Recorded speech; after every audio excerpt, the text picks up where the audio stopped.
राम राम। मैं गौरव कुमार आपका आपके यूट्यूब चैनल में स्वागत करता हूं। आज हम बात करेंगे कि किसी भी शेयर को एवरेज कब करना चाहिए, कब नहीं करना चाहिए, क्यों करना चाहिए और क्यों नहीं करना चाहिए। किसी भी शेयर को एवरेज क्यों करना चाहिए, क्यों नहीं करना चाहिए, कब करना चाहिए, कब नहीं करना चाहिए।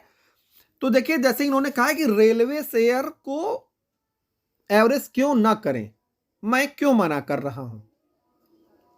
मेरा मना करने का सबसे बड़ा उद्देश्य यह है कि आपका नुकसान न हो। हम जान रहे हैं कि कुछ लोग ऊपर लेकर के बैठे हुए हैं और कुछ लोग नीचे लेकर के बैठे हुए हैं। कुछ लोगों को लॉस ज़्यादा हो गया, कुछ लोगों को लॉस कम हो रहा है। बट एवरेज, रही बात एवरेज की, तो एवरेज करने के लिए क्यों मना किया जाता है या क्यों कहा जाता है कि नहीं एवरेज कर लीजिए। एवरेज हमेशा उस शेयर को किया जाता है जिसमें स्टेबिलिटी ज़्यादा हो, मतलब स्थायित्व ज़्यादा हो। स्थायित्व का मतलब वो बहुत ज़्यादा मूवमेंट ना दे, आराम आराम से वो चले, उसमें एवरेज किया जाता है। एक तरफ तेज गति से बढ़ना या तेज गति से गिरने वाले शेयरों में कभी भी भूल करके एवरेज नहीं किया जाता है। और मना करने का जो सबसे बड़ा कारण होता है कि मान लेते हैं कि आप आरवीएनएल को 290 रुपए पे लिए और यह शेयर चला आया 230 रुपए। अब मैं आपको कह दूं कि एवरेज कर लीजिए। बाई चांस मैंने आपको कह दिया एवरेज करने के लिए और आपने 230 रुपए पे और ले लिया शेयर। एक तो ऑलरेडी आपका पैसा उसमें डंप है, मतलब फंसा हुआ है, और ये शार्प फॉल हो रहा है, मतलब शार्प तरीके से नीचे गिर रहा है। अब क्या होता है कि 230 रुपए का लेवल तोड़ करके ये पहुंच जाता है 160 रुपए या 200 रुपए। तुरंत आपके दिमाग में ये क्वेश्चन आएगा कि सर मैंने आपसे पूछा था, आप ही ने तो कहा था कि एवरेज सर कर लीजिए। आपके नुकसान को मिनिमाइज या जीरो करने के लिए एवरेज नहीं करने के लिए बोला जाता है। एवरेज करने के लिए कब बोला जाता है? जब यह लगे कि यह स्टॉक अब रिवर्सल दे दिया है, मतलब रिवर्स हो चुका है, मतलब अब ऊपर की तरफ चलने के लिए रेडी हो चुका है, तब कहा जाता है कि एवरेज कर लीजिए। 20 रुपए के फायदे के लिए कभी कभी 100 रुपए का नुकसान उठाना पड़ जाता है, जैसे पेटीएम। अब मैं आपको एचडीएफसी बैंक अभी कह दूं खरीदने के लिए, अब आप गए खरीद लीजिए। वो बेचारा ऑलरेडी गिर रहा है, अभी स्टेबिलिटी खुद खोज रहा है वो, और आप चक्कर में पड़ गए उसे बाई करने के लिए। बाई कब करना है? जब वो थोड़ा स्टेबल होगा। एसआईपी मोड है तो आप एसआईपी मोड में हमेशा बाई कर सकते हैं, लेकिन यदि आपने किसी क्वांटिटी को बल्क में उठाया हुआ है, उसे जब एवरेज करने की बात आती है तो उसे आपको एवरेज तभी करना है जब वो घूमे या जब वो घूमने का प्रयास कर रहा हो, मतलब टर्न अराउंड हो रहा, यू वाले शेप में आ रहा हो।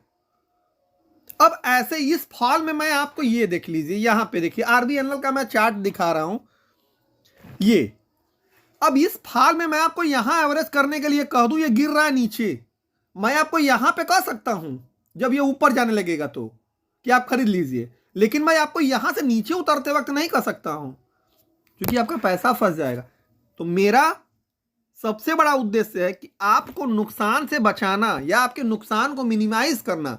प्रॉफिट तो आप ऑटोमेटिक कमाएंगे,